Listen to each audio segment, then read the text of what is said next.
"You don't belong here." That's what the gate agent said before calling security. Marcus Chen, the man they blocked from boarding, didn't just have a ticket. He held a $62 million contract that kept half their harbor running. Where are you watching from? Tell us in the comments. This is the story of quiet power, broken assumptions, and a public reckoning no one saw coming. The gate at Seattle Harbor's Terminal 3 fell silent as Marcus Chen approached. His tailored charcoal suit was immaculate, his tie perfectly knotted against his crisp white shirt. The practiced confidence in his stride spoke of someone who'd navigated countless early departures and late negotiations. In his left hand, a sleek leather portfolio; in his right, a premium boarding pass for the executive ferry to Victoria. Every eye tracked his movement, though no one would admit why. He was there to deliver the keynote at the Pacific Rim Sustainability Conference, a gathering of industry leaders focused on eco-friendly ocean transport. At 49, Marcus had walked through similar terminals hundreds of times. He didn't seek attention, he valued quiet efficiency, but that morning, tension crackled in the air the instant he reached Gate 12. The boarding line hadn't formed yet. Business travelers lingered nearby, checking watches, scrolling phones, everyone playing their part in the morning ritual of corporate travel. Marcus approached the counter with the quiet confidence that had built his empire. He offered a courteous nod to the young man at the gate and extended his premium boarding pass. He didn't scan it. Instead, his eyes flicked up, then over him again, slower this time. It was the kind of look that carried judgment without evidence, assumption without foundation. Marcus stood perfectly still, no urgency in his posture, no question in his eyes. He'd seen this look before. "This lane is for priority passengers only," he said, his voice carrying an edge of unearned authority. "I'm aware," Marcus replied, his tone measured and controlled. The gate agent blinked, reluctantly scanned the boarding pass, then froze. His hand hovered over the scanner but didn't complete the process. His gaze darted from his face to the screen and back again, as if the two couldn't possibly match. He turned to a colleague behind him, whispering something that made the other staff member peek over with poorly disguised suspicion. Marcus remained still, the picture of composure in the face of thinly veiled prejudice. The gate attendant turned back toward him, straightening his posture as if preparing for confrontation. "I'm going to need to see some identification," he declared, the word stretching beyond protocol into something more personal. He tilted his head slightly, the only outward sign of his recognition of what was happening.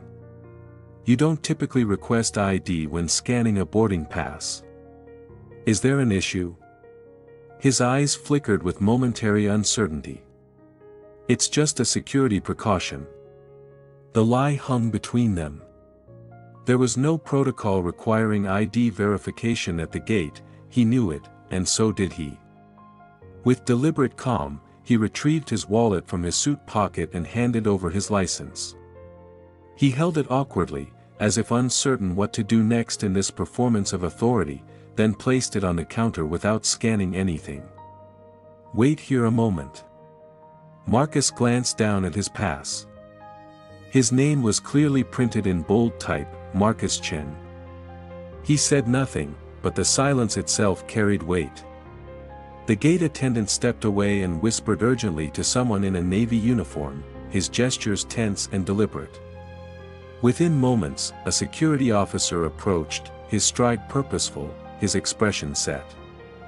Marcus had experienced this before, not frequently, but enough times to recognize the familiar choreography of prejudice. The jarring shift from professional service to thinly veiled suspicion the moment someone decided he didn't belong in spaces they had reserved for others in their minds, not because of anything he said or did, but because they simply couldn't imagine someone like him in the executive lane.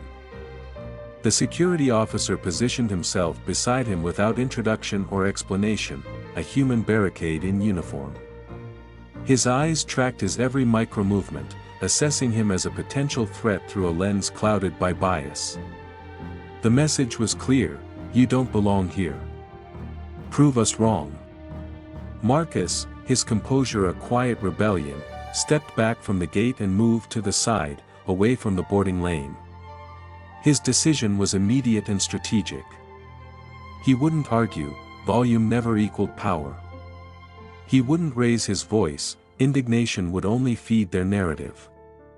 He wouldn't provide the performance of anger they were subconsciously anticipating. Instead, he reached into his pocket with deliberate calm, took out his phone, and made a single call. One call that would transform a personal indignity into institutional accountability. It rang once, twice. "Daniel, it's me. I need you to pull up the shipping contract we signed with Pacific Harbor Lines 2 weeks ago. The one covering their northwestern routes." A pause. "Yes, I'm standing at Seattle Harbor Gate 12. I'll hold." He remained on the line, gaze fixed forward, no emotion, no visible frustration. The gate attendant glanced over, realizing he was still there. He leaned into the microphone on the desk. "We're just resolving a minor issue," he announced to the crowd of passengers now beginning to line up. "Thanks for your patience." But patience was wearing thin. A businessman in a navy blazer leaned forward to whisper, "Is he causing a problem or something?" Marcus heard it. He didn't turn around. Daniel's voice returned on the phone. "Got it. You want me to call corporate or?" "No," he said softly. "Just flag it. I think they're about to recognize a problem." He ended the call and slipped the phone back into his pocket. The boarding pass remained in his hand. He stood calmly, as if waiting for an elevator, but that call wasn't to complain, it was to warn. Marcus Chen didn't always wear bespoke suits or travel in premium class. He grew up in Oakland, California, in an apartment with thin walls and busy mornings. His mother, May, worked at a family-owned grocery while his father, Wei, balanced shifts at the local electronics factory with weekend repair jobs. They didn't have much, but there was always food on the table, and Marcus learned early that how you carry yourself matters. At 16, he was up before dawn on weekends, helping his mother organize inventory before the store opened. It was where he learned to distinguish quality shipping containers, how to spot damaged goods from across the warehouse, and most importantly, how to talk to people, not talk at them, but talk to them. There's a difference, and Marcus figured it out quickly. By 24, he'd graduated from UC Berkeley with a degree in supply chain management and exactly $276,000 in student debt. His first venture was a local delivery service operating out of San Francisco. He had no employees, not even part-time help, just a leased van, a laptop, and enough determination to treat each package as if it contained gold. The real transformation happened in his early 30s when he identified a gap nobody else was addressing: environmentally responsible shipping that could scale to meet corporate demands without compromising efficiency. Not boutique, not niche, just reliable transport with a dramatically reduced carbon footprint. Chen Global Logistics was born in a rented office with one harbor route and equipment that failed weekly. He negotiated directly with sustainable manufacturers across the West Coast and methodically built a network. It took nearly 12 years before his company secured a position at the table with national distributors. Today, Chen Global Logistics supplies transport solutions for over 25 major retailers, for university systems, and most recently, Pacific Harbor Lines. The shipping company had approached him. They were attempting to reinvent their environmental image after a series of negative press and disappointing stakeholder reports. Marcus didn't pitch, he listened, then presented a plan: seasonal routing optimizations, direct manufacturer to consumer delivery, and packaging that reduced waste by 60%. They signed a $62 million partnership. But Marcus never lost perspective on who he was. He didn't decorate his office with awards or hang plaques in the lobby. If you walked into his headquarters in Seattle, you'd see framed photos of his original delivery van and a wall covered with thank you notes from small businesses. His assistant Daniel handled logistics, Marcus handled relationships. He also avoided drama, shunned the spotlight, and above all, never talked about power. He simply exercised it judiciously when necessary. So when the gate attendant at Seattle Harbor scrutinized his face more than his boarding pass, and the security guard treated him like a potential threat instead of a premium passenger, it wasn't merely an inconvenience. It was a reminder that it didn't matter how many contracts he signed or how many vessels he helped optimize. Some people only see what they expect to see, and when you don't match the image they've constructed, they begin searching for reasons to question you. But Marcus didn't need to raise his voice to demonstrate his worth. He had spent a lifetime letting his actions communicate for him. That call he made at Gate 12 wasn't the beginning of a confrontation, it was him offering the company an opportunity to address the situation discreetly. Because while Marcus Chen believed in grace, he also believed in standards. None of that mattered at Gate 12. The man at the counter didn't know who Marcus Chen was. To him, he was just another name on a boarding pass, one he decided didn't belong in the line he was standing in. His name was Tyler, mid-20s, transferred from Portland to Seattle 3 weeks earlier, and eager to prove himself. He had strict instructions: maintain order, adhere to protocol, and don't allow anyone to circumvent procedures. But what he lacked was experience and perception, the kind that helps you read a situation or a person without jumping to conclusions. By now, passengers were forming a line. A woman in a windbreaker with wireless earbuds paced near the front. A man with a leather duffel stood behind her, eyeing the delay with growing annoyance.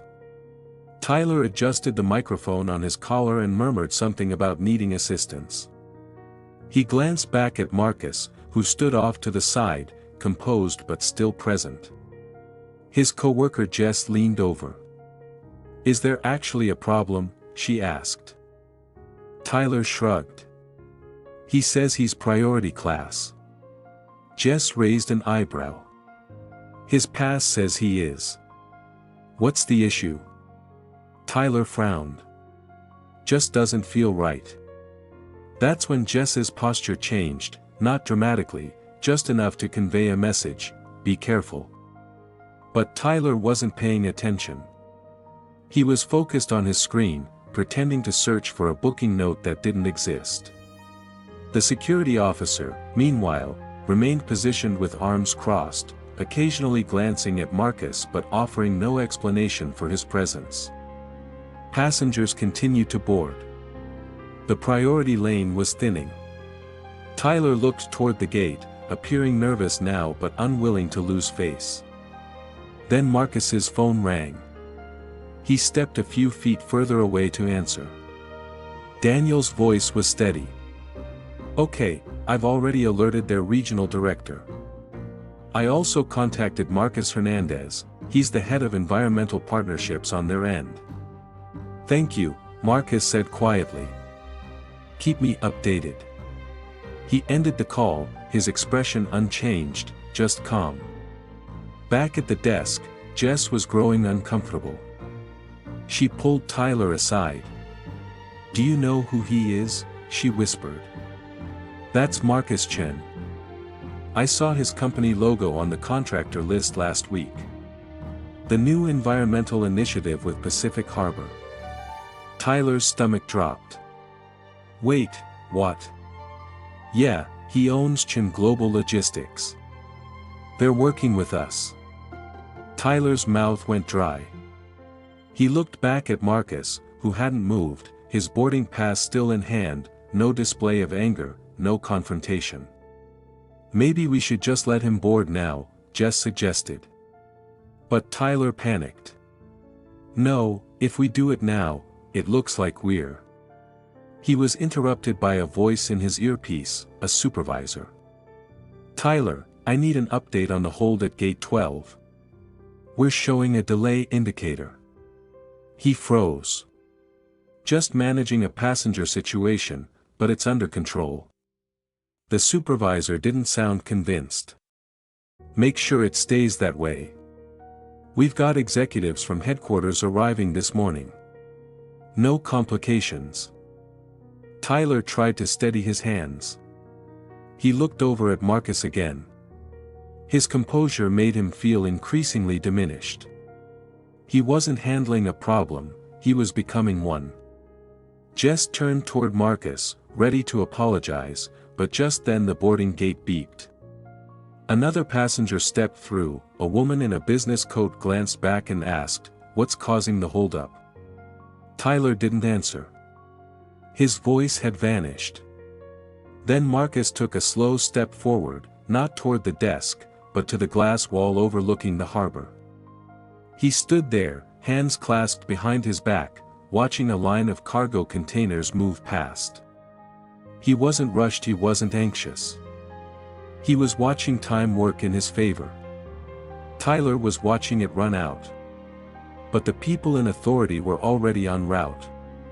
6 floors above the terminal, in an office that overlooked the harbor and the Space Needle beyond, Miranda Phillips was midway through a protein bar and quarterly environmental impact report when her desk phone rang. She didn't typically accept calls from unknown numbers, but this one had been forwarded twice, and her assistant flagged it as urgent. "This is Miranda," she answered. "Hi Miranda, Daniel Lee calling on behalf of Marcus Chen, CEO of Chen Global Logistics. We've just been alerted to an incident involving Mr. Chen at Gate 12. Miranda sat up straighter. "What kind of incident?" Daniel's voice remained professional.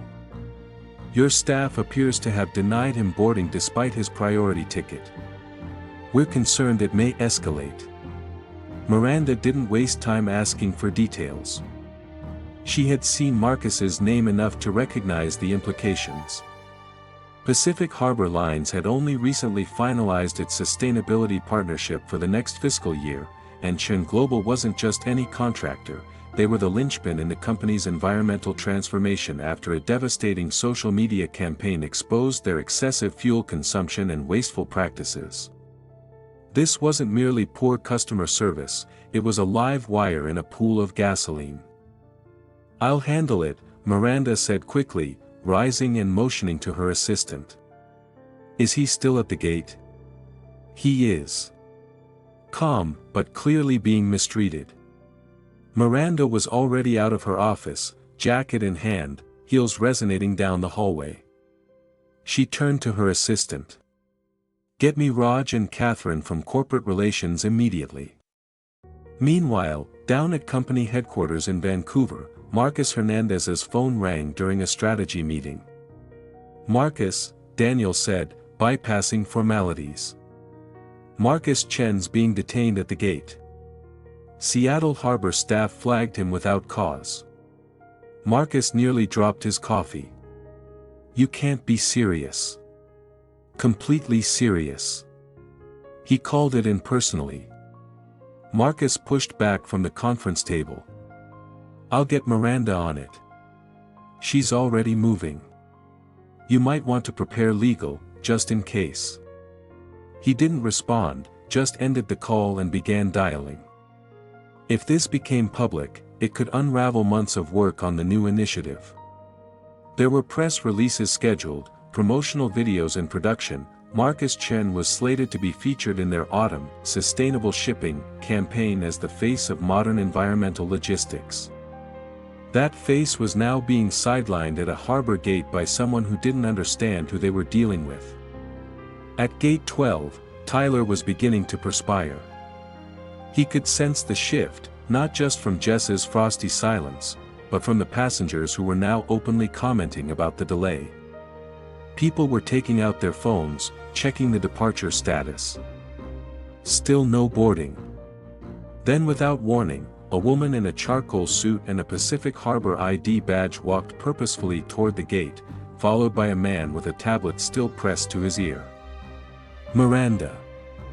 She ended the call, lowered the device slowly, and surveyed the scene.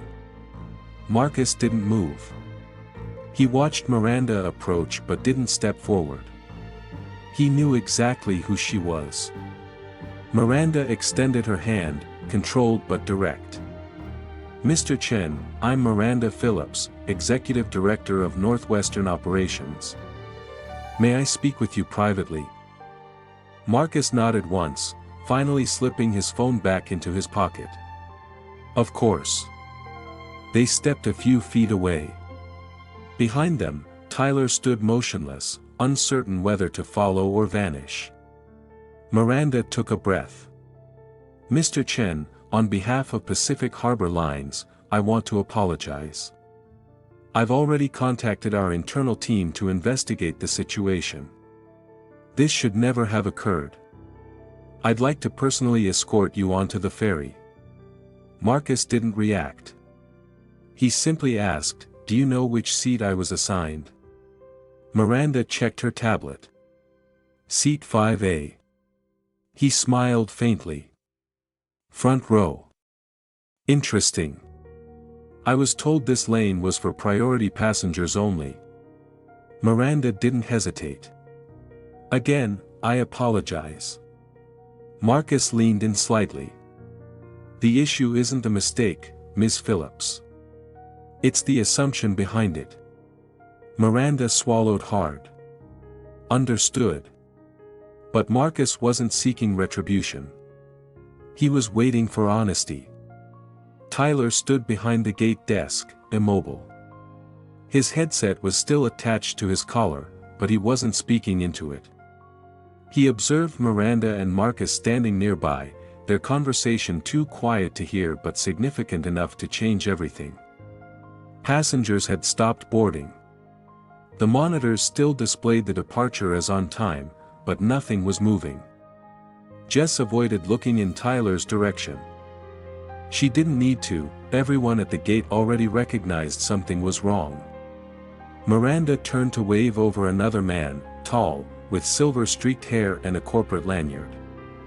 This was Raj Patel, Pacific Harbor's legal counsel for West Coast operations. He'd been briefed in the elevator and knew better than to offer justifications. He extended his hand to Marcus. "Mr. Chen, I want to personally apologize. I understand this experience has been..." Marcus interrupted him gently. "I don't need an apology, Mr. Patel. I need you to explain how something like this happens after we sign a $62 million partnership." Raj paused. There was no adequate response, no prepared statement, no PR-approved deflection. Miranda interjected. "Mr. Chen, we understand the gravity of the situation. We're reviewing our staff conduct and sensitivity training protocols, but we'd also like to assure you this isn't a reflection of our values." Marcus raised an eyebrow. "You mean it's not a reflection of the company's values, or it's not a reflection of the gate attendant's judgment?" Miranda didn't respond. Marcus gestured toward Tyler, who now looked as if he might disappear behind the desk. He saw a professionally dressed man with a priority ticket and assumed he was in the wrong line, not once, but repeatedly. "Called for security. Escalated the moment I asked a question. You don't have to explain to me what that's about. I've lived it." Raj cleared his throat.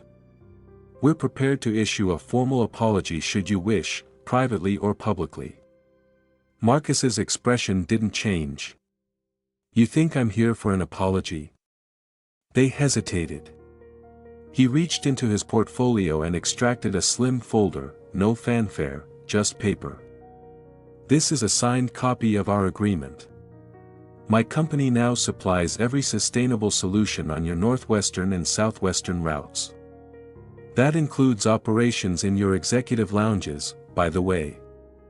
So when I say the person being blocked at the gate is your brand, I mean that literally." He handed the folder to Miranda, who accepted it like a burden. "I don't want a tweet. I don't want a letter. I want better. Because the next person you treat like a security risk for doing absolutely nothing, they might not have a direct line to your vice president. Silence. Passengers nearby began whispering again. A man in the business class lane took out his phone, pretending to check messages but clearly recording. Raj shifted uncomfortably. We'll initiate an immediate review and implement personnel adjustments as necessary. You have my word. Marcus checked his watch. Good. Then we can all proceed with our day. Before Miranda could escort him on board, he turned slightly and looked toward Tyler.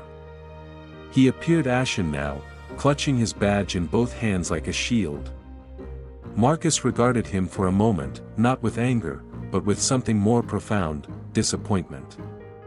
He didn't address him, he didn't need to.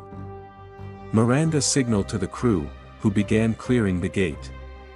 Marcus was guided down the boarding ramp with Raj quietly behind him. Back at the counter, Jess stepped beside Tyler. You don't understand, she said, her voice low. That man's company handles sustainability for half the vessels you see in this harbor. Tyler didn't answer. But the real significance wasn't in that exchange, it was what followed. The ferry staff had already been informed.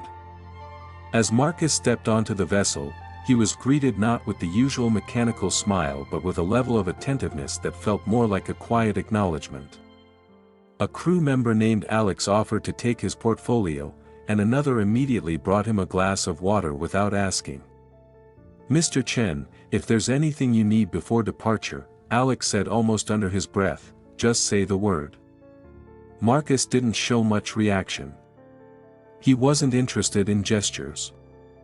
He took his seat in 5A, placed the water down without drinking it, and exhaled through his nose, not relief, just breath, controlled and measured. Outside, something unusual was happening. The terminal had slowed to a crawl. Passengers were now checking the boards more frequently.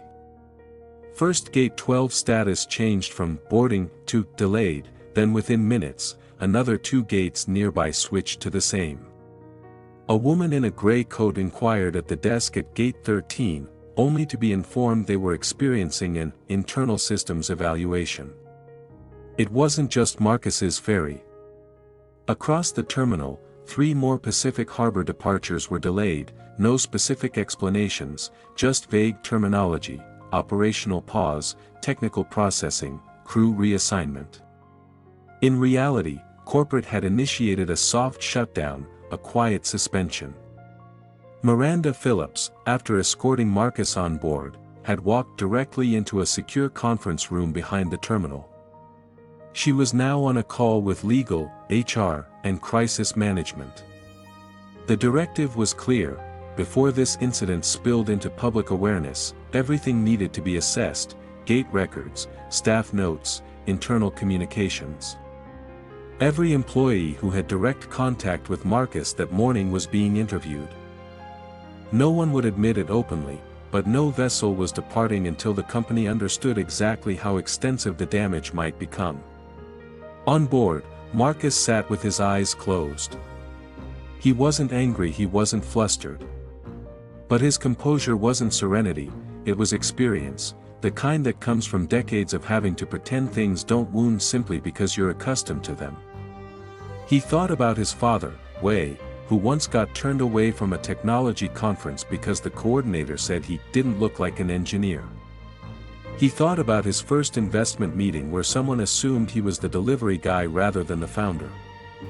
And he thought about how after all this time, it was still happening, just in more exclusive settings. Alex returned. Mr. Chen, he said gently, we've been asked to briefly delay departure. They're addressing something with the terminal team. We'll keep you informed.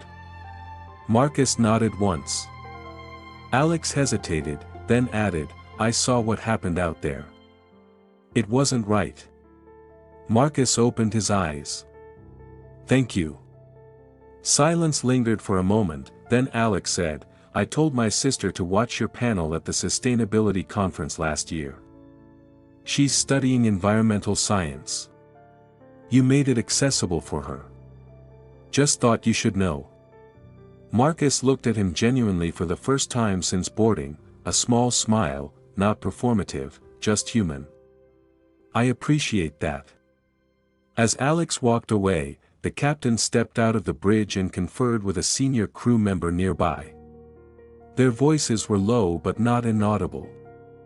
Marcus caught a phrase, "terminal hold," no indication how long, and somewhere in the back of the ferry, a passenger sighed audibly. Typical. This company never gets anything right. Marcus didn't respond. He leaned back and watched the clouds drift above the harbor. He'd done his part. The rest wasn't his responsibility. 20 minutes later, the internal report reached Miranda's desk. The gate records were clean, no incidents reported, no disturbances documented. The only irregularity, a call made by the gate attendant to security without justification. That alone was sufficient. By the time the ferry finally began its departure, Tyler had been removed from the floor quietly, no announcement, no scene. His name didn't appear on the next day's schedule. A photo surfaced that afternoon. Someone in the terminal had captured it, Marcus standing calmly near the gate, a phone to his ear, with the caption, "He didn't raise his voice. He didn't move." But the entire harbor listened. But stories like this don't always conclude how you might anticipate. The ferry docked in Victoria just after 1:30 p.m. local time. Marcus was among the last to disembark, taking his time as passengers hurried toward rental cars, baggage claim, and connections. He didn't check his phone until he was already in the back of a silver sedan headed toward the Fairmont, where the Pacific Rim Sustainability Conference was underway. The notifications were numerous, emails from Pacific Harbor executives, a text from Daniel informing him the legal team had sent a draft statement, and a link to a regional business blog that had somehow learned of the Seattle Harbor incident. Nothing viral, nothing explosive, just a quiet ripple moving through the appropriate circles. Inside the conference hall, the audience was animated. Marcus entered unnoticed initially, but as he made his way to the side of the stage where his keynote was scheduled, several attendees began to recognize him. He exchanged brief greetings, shook a few hands, no mention of the harbor, no sympathy, just business. The way he preferred it. He took the stage 20 minutes later to a full room. His keynote wasn't about what happened at Gate 12, not directly. It was about resilience in the supply chain, about how small assumptions in logistics, in transport, in delivery create significant consequences. He told a story about a small fishery in Alaska that nearly lost its livelihood to one misinterpreted email, and how that single email became a catalyst for overhauling his company's communication systems. But toward the end, he paused. He looked out at the audience, business leaders, shippers, academic researchers, logistics experts, and said, "Sometimes the problem isn't the system. Sometimes it's the shortcuts we take in evaluating people." There was a moment of stillness. He continued, "Whether we're discussing a new vendor, a partner, or someone standing at a gate with a valid boarding pass, what we assume reveals more about us than it does about them." That received measured applause, not thunderous, just authentic. Afterward, as Marcus walked off stage, a woman from a Portland distribution firm stopped him and said, "Hey, that point you made about shortcuts resonated with me more deeply than I expected." Marcus smiled. That's where the deterioration begins, in the shortcuts. Back in Seattle, Miranda Phillips sat in her office reviewing a report from the internal audit team. Tyler's file had been flagged, but Marcus hadn't requested his termination. He hadn't asked for compensation. He hadn't even responded to the offer for a written apology to share publicly. He didn't need to. The company's leadership understood exactly what had transpired, and they recognized precisely how close they'd come to jeopardizing more than a partnership. In the following weeks, Pacific Harbor quietly announced a new collaboration with a diversity consultancy focused on workplace inclusion and bias prevention. Several industry publications connected the timeline. Marcus was mentioned once, indirectly, in a statement from a Pacific Harbor representative. Recent events underscored the work that remains to be done. Marcus didn't comment. He didn't post. He didn't share. He returned to work, and when Daniel asked if he wanted to respond to the press after Forbes requested an interview, he said, "Tell them I'm occupied with improving supply chains." Weeks passed, then months, yet the story persisted, not because it exploded online, but because people remembered it. People who were in the terminal that morning recounted it over dinner. People who saw the photo of him standing still with a phone to his ear began using it in presentations about quiet power. People who worked at Pacific Harbor Lines whispered about it during breaks. Gate attendants started thinking twice before assuming, before reaching for security, before escalating without justification. That night, Marcus sat alone by his hotel window, watching the harbor lights blink across the bay. He wasn't replaying the confrontation. He was thinking about the quiet weight of choices, his, theirs, and everyone who would come after. A ferry horn echoed in the distance, and with it came a calm certainty. Change had begun, not with a speech, not with a protest, but with stillness and a standard no one would forget. And somewhere in Oakland, a retired grocery worker named Chen read the article online, smiled to herself, and said aloud in her kitchen, "That's my son." Sometimes the most resonant statement you can make is silence. If this story of quiet power and silent leadership moved you, don't just leave quietly. Hit subscribe to Motivation for Success now, because real change starts with small choices.